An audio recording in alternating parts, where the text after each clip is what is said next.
ولسمشر د سرور دانش د خبرو په جواب کې داسې وایي غازي امان الله خان خپلواکي وګټله او موږ د داود خان هیلې عملي کوو. سلام، وخت مو پخیر.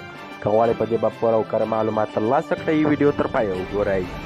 وروسته له هغې چې د ولسمشر دویم مرستیال سرور دانش تېره ورځ په بامیان ولایت کې له احمدشاه بابا دوراني تر سردار محمد داود خان افغان پاچاهانو ته سپکاوی وکړ او دوی یې دیکتاتوران یاد کړل. ولسمشر غني نن ورځ په ولسمشرۍ ماڼۍ کې په غیر مستقیم ډول د سرور دانش خبرو ته ځواب ورکړ. ولسمشر نن ورځ ولسمشرۍ ماڼۍ کې د سولې نړیوالې ورځې د لمانځ غونډې په یوې برخه کې ویلي دي چې غازي امان الله خان خپلواکي وګټله او موږ د داود خان هیلې عملي کوو. میړانه، اراده او د افغانستان جهاد زموږ د هر وګړي ویاړ دی او ټولو افغانانو پورې اړ لري. ولسمشر غني په نننۍ ناسته کې پر طالبانو غږ وکړ چې اوربند ومني.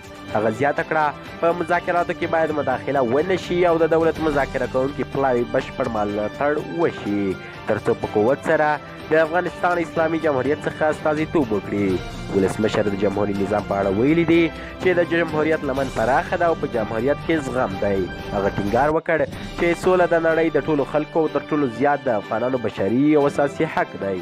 د یادونې وړ دی چې په ولسمشرۍ ماڼۍ کې د سولې نړیوالې ورځې په مناسبت نننۍ ناسته کې سرور دانش هم وویل چې له تېرې ورځې له خبرې موخه قومي نه وه.